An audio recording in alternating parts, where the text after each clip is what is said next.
1991 সালের 27 ফেব্রুয়ারি অবাধ সুষ্ঠু নির্বাচনের মধ্য দিয়ে দেশ নেত্রী বেগম খালেদা জিয়া গণতন্ত্র অভিযাত্রায় এই দেশকে পরিচালনা শুরু করলেন।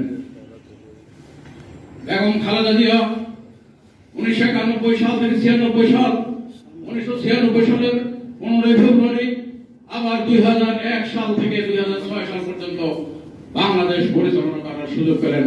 বাংলাদেশের মানুষ বেগম খালেদা জিয়াকে দেশ পরিচালনার দায়িত্ব দিলেন।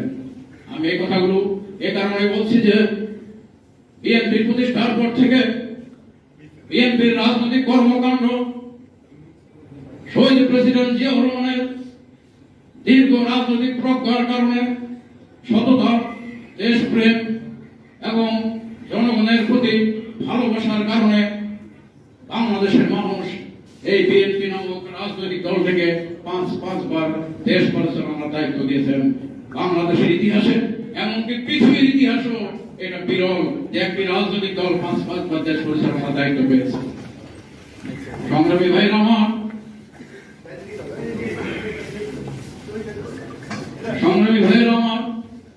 আমি যে কথাটি বলতে চাই, শহীদ প্রেসিডেন্ট জিয়াউর রহমান এই দেশে ক্ষমতা পেয়ে, দেশ পরিচালনার দায়িত্ব পেয়ে প্রথমেই শেখ মুজিব কর্তৃক প্রণীত বাকশাল বিলুপ্ত করে, একদলীয় দুঃশাসন বিলুপ্ত করে এদেশে বহুদলীয় গণতন্ত্র প্রতিষ্ঠার পথ সুগম করলেন। সংবাদপত্রের স্বাধীনতা দিলেন, জনগণের মৌলিক অধিকার প্রতিষ্ঠার সুযোগ দিলেন।